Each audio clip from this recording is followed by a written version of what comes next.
Happy Thanksgiving! Man, if you're listening today on Thanksgiving, I just want to give you a big hug right over this video and just fill your heart with God's love for you. I just hope today that you are surrounded by people who love you, and I hope that you are just filled in your heart with God's overflowing love.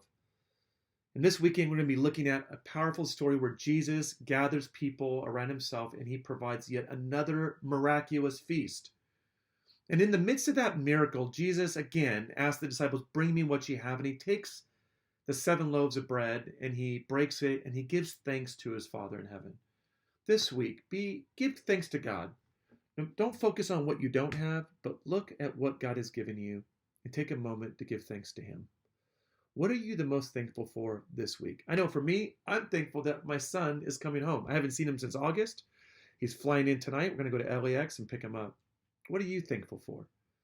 Lift up those gratitudes to God, and may the Lord fill your heart with his love for you. Well, this weekend, as we look at this passage, we're also going to be looking at what this passage has to say to us about the gospel.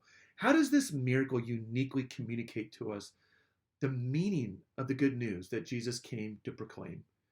And then secondly, what is it about this miracle that the disciples don't understand?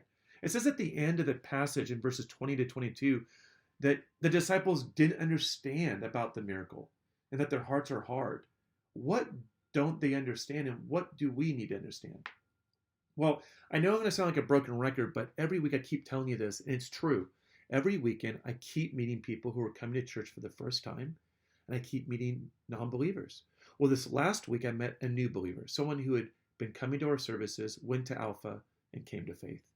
And I got to walk with him, and I got to hear his whole spiritual journey. And I want you to know, God is moving all around us. There's an openness in our world today towards spiritual things and towards Jesus. You know, we can get so focused on how hard things are in the world and how doom and gloom it is on the news and forget that God is using those challenges to bring people into a posture of spiritual hunger and openness. Well, that's what our passage is about. It's about a bunch of people gathered around Jesus and so hungry. And Jesus sees that hunger, and he alone is the secret to satisfying the deepest needs and desires of our life. So put invites out. Just take a risk. Let's invite people this week, and let's be praying for the Holy Spirit to be at work as we hear the gospel once again.